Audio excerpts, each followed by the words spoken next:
Oi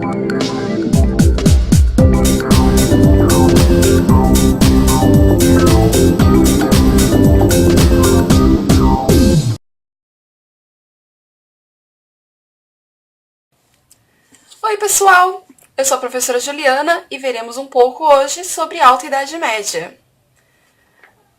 Roma possuía um território que abrangia 3 continentes, Europa, Ásia e Norte da África. Mas, após os ataques bárbaros, este imenso território passou a se desestabilizar. Lembremos que os hunos vieram da Ásia por conta da fome que enfrentavam na região. E estes hunos encontraram os povos germânicos atacando-os. Os povos germânicos, não podemos esquecer, são os vândalos, godos, que são os visigodos, ostrogodos, suevos, lombardos,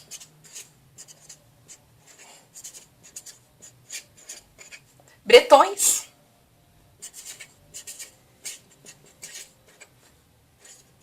e muitos outros.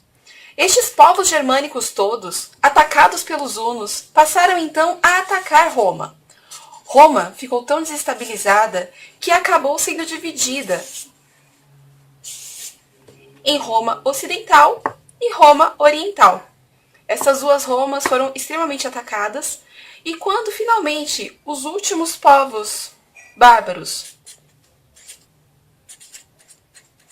os órulos, atacaram Roma, desestabilizando o último imperador romano do Ocidente, nós temos o fim de Roma e o início da Idade Média. Então percebamos que este território todo passou por uma desestruturação, as pessoas acabaram saindo das cidades, correndo destes ataques todos e indo para o campo. Então, duas coisas que não podemos esquecer do final de Roma é a ruralização. Não esqueçam disso. E esses ataques bárbaros.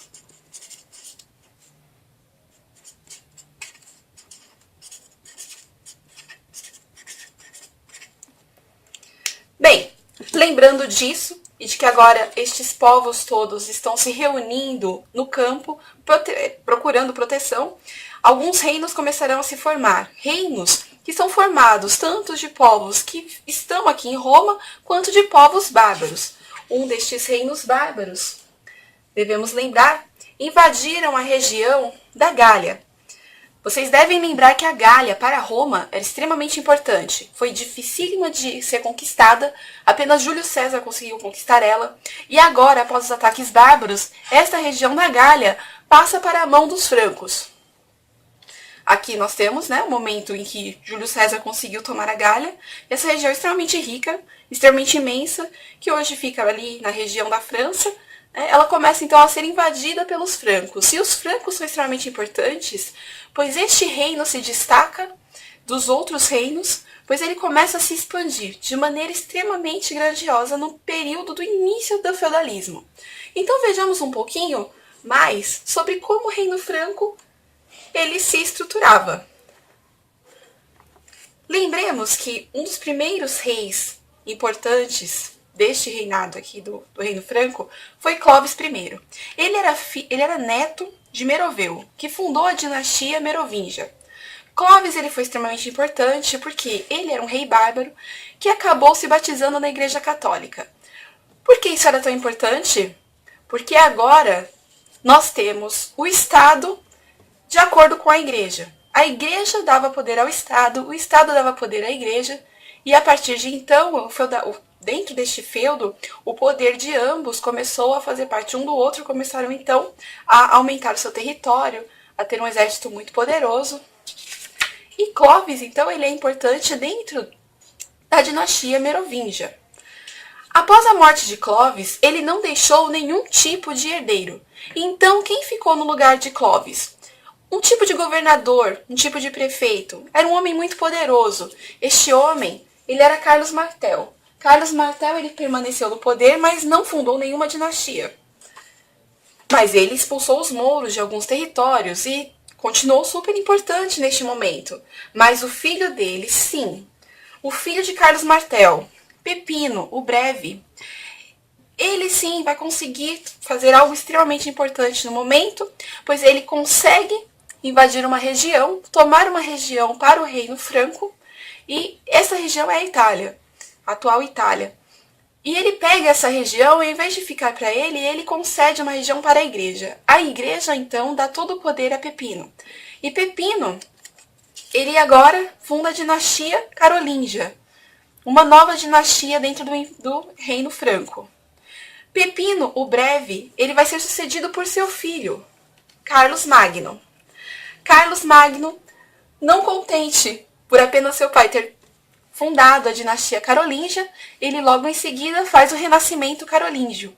Com isso, ele se preocupa em preservar todos os escritos que ele encontrava greco-romanos. Ele também espalhava a igreja.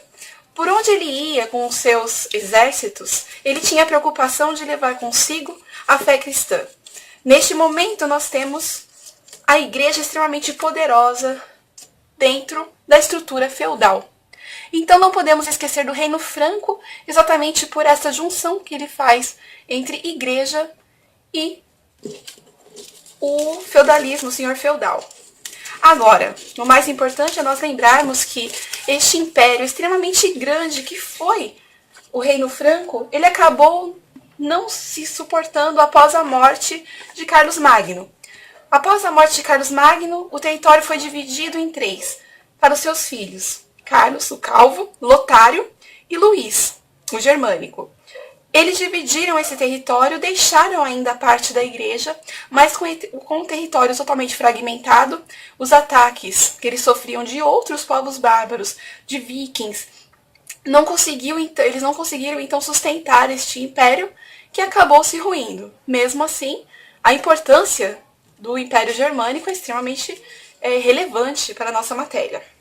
Então não vamos esquecer apenas de que nós estamos no feudalismo, vamos só relembrar então de como era a estrutura dentro do território feudal.